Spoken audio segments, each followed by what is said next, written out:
The wedding dress tore against the barbed wire fence as Celestine Moreau stumbled through the driving rain, her 6-month belly making each desperate step a battle against gravity and terror. Behind her, the church bells had fallen silent, replaced by the furious howls of her abandoned groom and his family's threats echoing through the Wyoming storm. "Please, God, just let me disappear," she whispered, clutching her swollen stomach.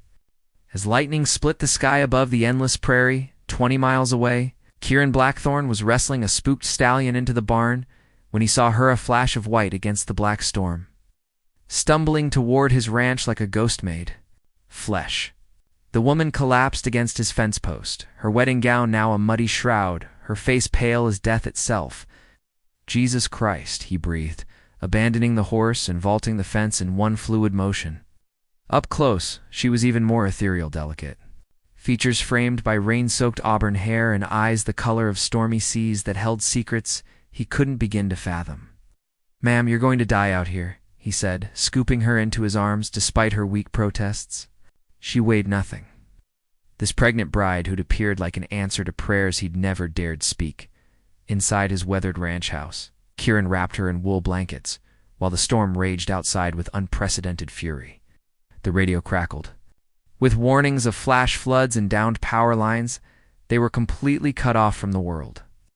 "I can't go back," she whispered, her voice barely audible above the thunder. "They'll kill me if they find me." "Who will?"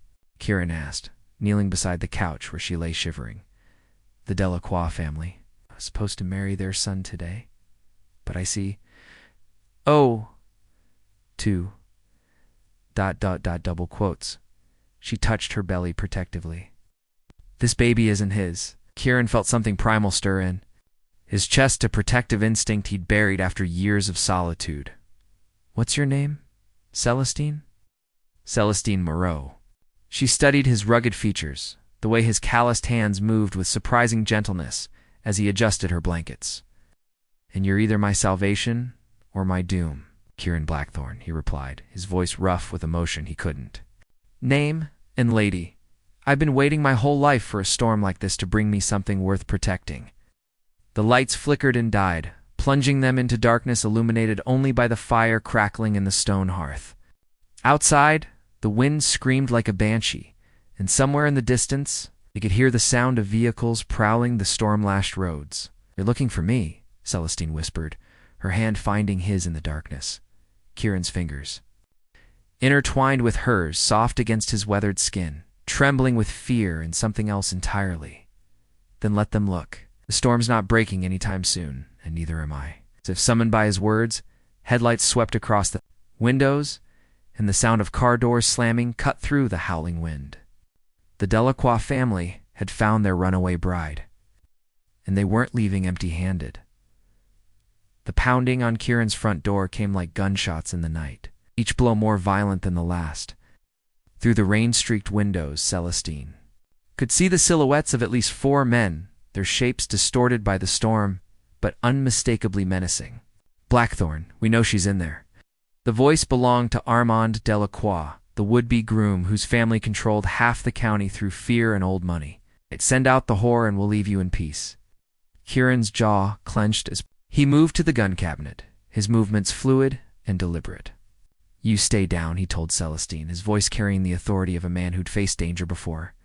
"Please, I don't want you hurt because of me," she whispered, struggling to sit up despite her condition. "Too late for that," Kieran replied, checking his rifle with practiced ease. "The moment you chose my door over theirs, you became mine to protect." The word mine sent an unexpected thrill through Celestine's exhausted body. She'd never belonged to anyone, not really. Her parents had sold her to the Delacroix family like livestock, and Armand had treated her like a prized possession rather than a woman. But the way Kieran said it, with such fierce conviction, made her feel cherished rather than owned. "Blackthorne." Armand's voice rose above the storm. "You're harboring stolen property. That woman carries Delacroix blood." "Like hell she does," Kieran muttered, moving to the window. "Yes. That baby's father, he's not Armand." Yes. Celestine's cheeks burned with shame and defiance. "No, the father is." Was a good man. A traveling musician who played at the county fair last summer, He had died in a car accident before I could tell him about the baby. Kieran studied her face in the firelight, seeing truth in her eyes. And they still expected you to marry? They said it didn't matter. That I could pass the child off as Armin's after we were married. Her voice broke. But I couldn't let my baby grow up in that house of lies and cruelty. The front door shuddered under renewed assault, and Kieran knew it wouldn't hold much longer. There's a root cellar beneath the kitchen, he said quickly. It's where my grandfather hid during Indian raids. You'll be safe there. What about you? I'm going to have a conversation with your former fiancé. Celestine grabbed his arm with surprising strength. Kieran, they're dangerous. Armin's killed before everyone knows it, but no one can prove it. Then I'll just have to make sure he doesn't get the chance again. As if responding to some unspoken signal, the men outside fell silent. The sudden quiet was more terrifying than their shouting had been. Kieran helped Celestine to her feet, his arm around her waist as they moved toward the kitchen. If something happens to me, he said, lifting the heavy wooden trapdoor that led to the cellar, there's a horse in the Barn Tempest. She's fast and sure-footed. Ride her to the Widow Morrison's place about 10 miles north. She'll help you. Nothing's going to happen to you, Celestine said fiercely, surprising herself with her vehemence. I won't let it. Their eyes met in the dim light, and something electric passed between them, a connection that transcended the desperate circumstances of their meeting. Kieran cupped her face gently, his thumb tracing her cheekbone. You're the most beautiful thing I've ever seen, he whispered. Even muddy and pregnant and running from my own wedding, especially then.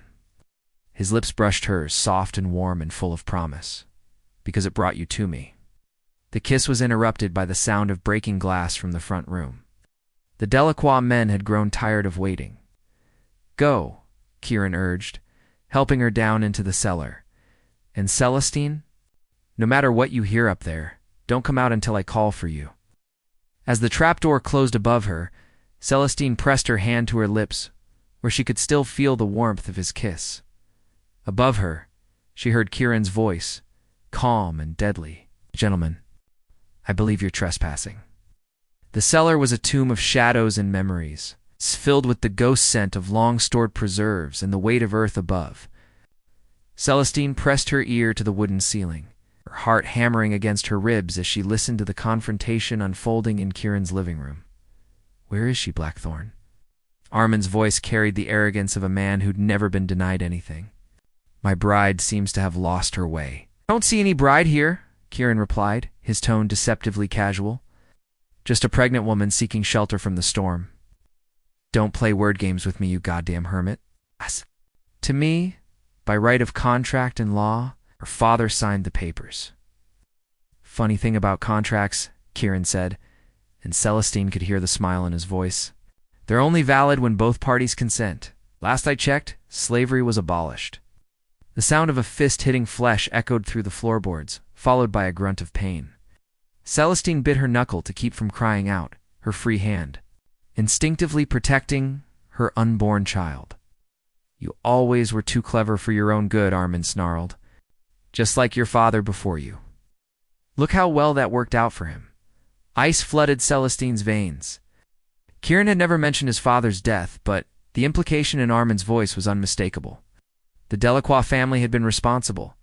Somehow, my father died in a riding accident, Kieran said carefully. Did he? Armin's laugh was like broken glass. Or did he die because he wouldn't sell his water rights to my grandfather? Amazing how accidents happen to stubborn men, you son of a bitch. The cellar shook with the impact of bodies hitting the floor above. Celestine heard the distinctive sound of a rifle being cocked, followed by Armin's sharp intake of breath. Ow. Here's what's going to happen, Kieran said, his voice deadly calm. You and your boys are going to walk out of my house, get in your cars, and drive back to town. You're going to tell everyone that Celestine Moreau died in the storm tragic accident, body never found? You can't be serious. Dead serious. Because if you ever come looking for her again, if you ever even speak her name, I'll put a bullet in your head and feed your corpse to the coyotes. She's carrying Delacroix blood. Armin's composure finally cracked. That child belongs to our family. That child belongs to its mother, and its mother belongs to me now. The possessiveness in Kieran's voice should have frightened Celestine, but instead it filled her with a warmth she'd never experienced. For the first time in her life, someone was fighting for her, not for her dowry, or her bloodline, or her potential offspring, but for her. "You're making a mistake, Blackthorn," Armand said, but his voice had lost its authority. "My family has resources you can't imagine. We can make your life hell." "My life's been hell for years," Kieran replied. "The difference is, now I have something worth protecting." Footsteps moved across the floor above, and Celestine heard the front door creak open. The storm's fury rushed into the house, carrying with it the promise of violence unfulfilled. "This isn't over," Armand called from the doorway. "Yes, it is," Kieran said with finality. "If you're smart, you'll make sure it stays that way." The door slammed shut, and the house fell silent except for the storm's relentless assault. Celestine waited, counting her heartbeats, till she heard the blessed sound of car engines starting and fading into the distance. Minutes passed before the trapdoor opened above her. Kieran's face appeared, illuminated by the flickering firelight, and she saw the dark bruise blooming along his jaw. "They're gone," he said. Reaching down to help her up, Celestine's legs shook as she climbed from the cellar, but not from fear. The adrenaline was leaving her system, replaced by something far more dangerous: gratitude that bordered on devotion. "You could have been killed," she whispered, touching the bruise on his face with trembling fingers. "Worth it," he said simply, catching her hand and pressing it to his chest. "I meant what I said up there, Celestine, about you belonging to me. But I want you to choose it freely, not because you have nowhere else to go." She looked up into his storm-gray eyes, seeing the loneliness there that matched her own. "What if I choose you anyway? Then I'll spend the rest of my life proving you made the right choice." The storm raged on outside, but inside Kieran's house, a different kind of tempest was brewing, one that would transform two broken souls into something whole and beautiful and unbreakable. The storm showed no signs of abating as dawn approached, painting the sky in shades of pewter and charcoal. Celestine had finally fallen asleep on the couch, her hand resting protectively over her belly. Auburn hair spread across the pillow like spilled wine. Kieran sat in the chair across from her, his rifle within reach, watching the rise and fall of her breathing with an intensity that surprised him. He'd lived alone for so long that he'd forgotten what it felt like to have someone to protect, someone whose welfare mattered more than his own survival. The woman sleeping in his living room had awakened something in him that he'd thought died with his father: the capacity for fierce, protective love. Celestine stirred, her eyes fluttering open to find him watching her. "Have you slept at all?" "Couldn't," he admitted. "Too afraid I'd dream and wake up to find you gone?" She sat up slowly, wincing as her body protested the movement. "I'm not going anywhere, Kieran. Not unless you want me to." "Never." The word came out more forcefully than he'd intended, and he saw her eyes widen. "I mean, you're welcome to stay as long as you need." "What I need and what I want are two different things," she said softly. "I need shelter and safety." "But what?" "I want ... double quotes." She paused, her cheeks flushing pink. "What I want is to know the man who risked his life for a stranger." Kieran moved to the window, staring out at the storm-lashed landscape. "Not much to know. I'm a rancher like my father before me. I keep to myself, mind my own business, and try not to cause trouble. That's what you do, not who you are." Turned to face her, something vulnerable flickering in his eyes. "I'm a man who's been alone too long, who's forgotten how to talk to people, how to be around them without feeling like an outsider. My father used to say I had more in common with the horses than with folks in town." "Maybe that's not such a bad thing," Celestine said, struggling to her feet. "Horses are honest. Don't lie or manipulate or force you into marriages you don't want." Kieran crossed the room to her, his hands hovering near her arms as if he wanted to touch her, but wasn't sure he had the right. "Tell me about the babies." "Father." The question hung in the air between them like a challenge. Celestine's hand moved to her belly, her expression growing distant. "His name was Joaquin Reyes. He was a guitar player who traveled with a small band, playing at county fairs.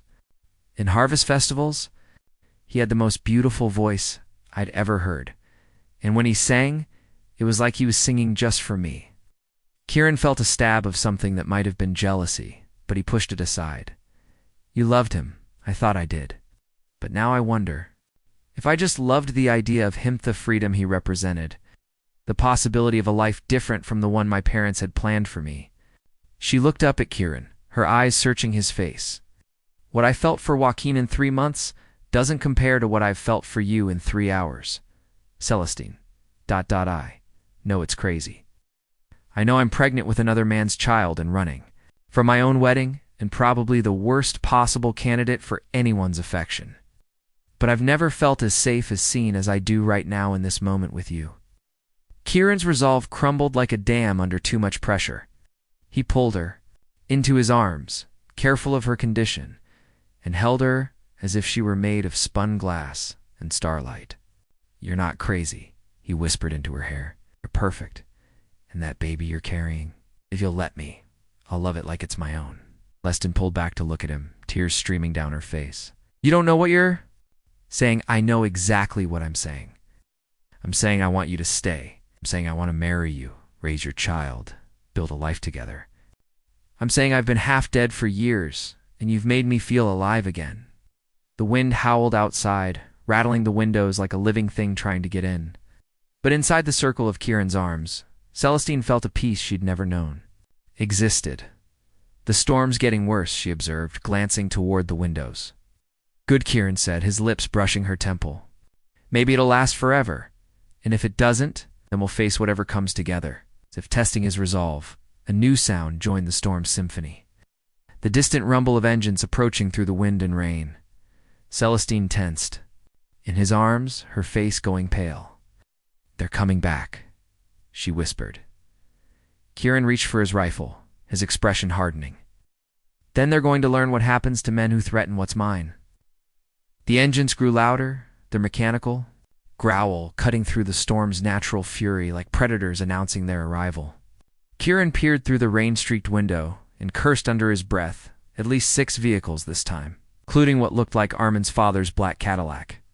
They brought reinforcements, he said grimly. Celestine's hand found his arm, her fingers digging into his flesh. That's Matthias Delacroix's car. Armand's father. He's worse than his son. How much worse? The kind of man who burns down orphanages and calls it urban renewal. The kind who makes people disappear and hosts their funerals. Her voice shook with barely contained terror. Kieran, if he's here, they mean to kill you regardless of whether I go with them or not. Kieran's jaw tightened as he watched the vehicles form a semicircle around his house, their headlights creating a prison of light in the darkness. Then I guess I'll have to kill them first. No, Celestine's voice was fierce, surprising them both. I won't let you die for me. I'll go with them. Like hell you will. Listen to me. She grabbed his face, forcing him to look at her. You said I belonged to you, that you'd protect me. Well, I belong to you too, which means I get to protect you right back, Celestine. No, I'll go with them now, but I'll find a way to escape again. I'll come back to you. And if you can't, if something happens to you or the baby, her eyes filled with tears, but her voice remained steady. Then at least you'll be alive to remember that for one night we were everything to each other. Before Kieran could respond, a voice boomed through a megaphone outside. Blackthorn, you have 60 seconds to send out the girl, or we burn the house down with both of you inside. Kieran pulled Celestine against him, his mind racing. The cellar. Wouldn't hide her this time. They'd tear the house apart, board by board. The barn was too far away, and in her condition, she'd never make it through the storm. There's another way, he said suddenly. The old mine shaft behind the house. It connects to a network of tunnels my grandfather used during the Indian Wars. You could wait there until they leave, then come back. What about you? Keep them busy? Make them think you're still here. Celestine shook her head violently. I won't hide while you face them alone. What? And I won't let you sacrifice yourself for me. He cupped her face in his hands, memorizing every detail. Promise me something, anything. Promise me that if I don't make it through this, you'll take the horse and ride to the widow Morrison's. She'll help you start over somewhere far from here. Kieran promised me. Ow. Fresh tears spilled down her cheeks. Ow. I promise. But you have to promise me something too. What? Promise me you'll fight like hell to come back to me, because I can't lose you now. Not when I've just found you. Their lips met in a kiss that tasted of desperation and hope, of endings and beginnings. When they broke apart, both were breathing hard. 30 seconds, Blackthorn. Matthias Delacroix's voice cracked like a whip through the storm. Kieran led Celestine quickly through the kitchen to the back door. The mine entrance was barely visible through the rain, a dark mouth in the hillside. About 50 yards away, the tunnel system is extensive, he said, helping her into his heavy coat. If you get lost, follow the draft till leads you to an exit. And Celestine? Yes. When this is over, when you're safe, I want you to know that these few hours with you have been the best of my life. They're not over yet, she said fiercely. We're going to have years together, Kieran Blackthorn. Years and years. She kissed him once more, quick and fierce, then slipped out into the storm. Kieran watched until she disappeared into the mine entrance, then turned back to face the music. The front door exploded inward just as he reached the living room. And Armand Delacroix stepped through the wreckage with his father's men flanking him. But it was Matthias himself who commanded the room, a silver-haired devil in an expensive suit, his eyes as cold as winter graves. Where is she? Matthias asked conversationally, as if inquiring about the weather. Gone, Kieran replied. Raising his rifle, ran off into the storm about an hour ago.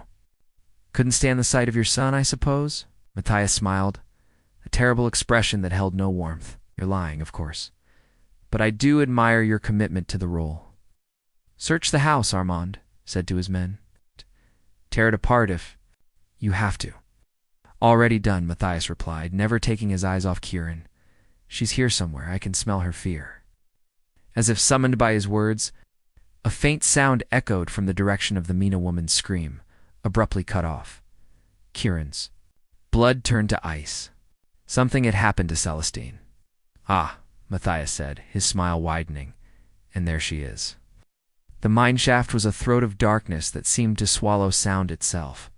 Celestine pressed forward through the tunnels, her hands trailing along. The rough-hewn walls for guidance, her breath coming in short gasps that echoed strangely in the confined space. The baby kicked restlessly against her ribs as if sensing her anxiety. Behind her, she could hear the muffled sounds of violence from Kieran's house crashes, shouts, and worse. Every instinct screamed at her to turn back, to fight beside the man who'd risked everything for her, but she'd made a promise, and she would honor it. The tunnel branched ahead. She chose the path that seemed to slope upward, following Kieran's advice about the draft. The air moved differently here, carrying with it the scent of rain and something else, something that made her stomach clench with recognition. Cigarette smoke. Someone was in the tunnels with her. Oh, well, a voice drawled from the darkness. Ahead, if it isn't the runaway bride. A flashlight beam cut through the blackness, temporarily blinding her. When her vision cleared, she saw a man emerging from the shadow stall, lean, with the kind of cruel handsomeness that spoke of generations of carefully controlled breeding. This had to be Lucien Delacroix, Armand's younger brother, the one they whispered about in town. Hello, Celestine, he said, his voice silk over steel. I've been waiting for you. How did you know about the tunnels? Lucien's smile was sharp as a blade. My dear girl, the Delacroix family has owned this land for 3 generations. We know every rabbit hole, every hidden passage, every secret way in and out.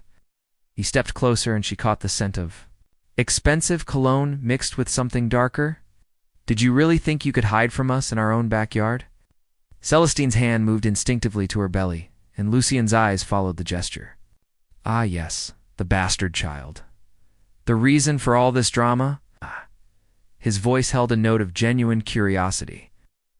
Tell me, what was it about this musician that made you risk everything? What did he have that my brother lacks? Kindness, she said without hesitation, gentleness, the ability to see me as a person rather than a broodmare. Lucien laughed, a sound like breaking crystal. How refreshingly naive. Do you know what I think? I think you're romanticizing a man who got you pregnant and died, leaving you to face the consequences alone. At least my brother would have given You legitimacy. Your brother would have killed my baby the moment he realized it wasn't his. Probably Lucien agreed with casual cruelty, but that's academic now, isn't it? Because you're coming with me, and we're going to walk out of here? Together like civilized people. No. The word hung in the air between them, small but absolute. Lucien's eyebrows rose in surprise. No, I said no. I won't go with you. I won't marry your brother. I won't let you turn my child into another generation of Delacroix poison. My dear girl, you seem to be under the impression that you have a choice in the matter. I always have a choice, if it's just how I choose to die. Lucien's expression darkened. You're being dramatic. We don't want to hurt you. You're valuable to us, but that cowboy upstairs, he's expendable. In fact, I'd say he has about 5 minutes before my father loses patience and puts a bullet in his head. Celestine's heart clenched, but she kept her expression neutral. You're lying, am I? Listen. In the distance, she could hear voices echoing through the tunnel's Chiron's voice, raised in anger or pain. Her resolve wavered for a moment, but then she remembered his words. Promise me you'll fight like hell to come back to me. Even if that's true, she said slowly, going with you won't save him. Your family doesn't leave witnesses. Smart girl, but you're forgetting something important. What's that? Lucien's smile returned, colder than before. Not my father. I don't particularly care about family honor or blood oaths or any of that old-world nonsense. What I care about is what's profitable. What are you talking about? Talking about a business proposition?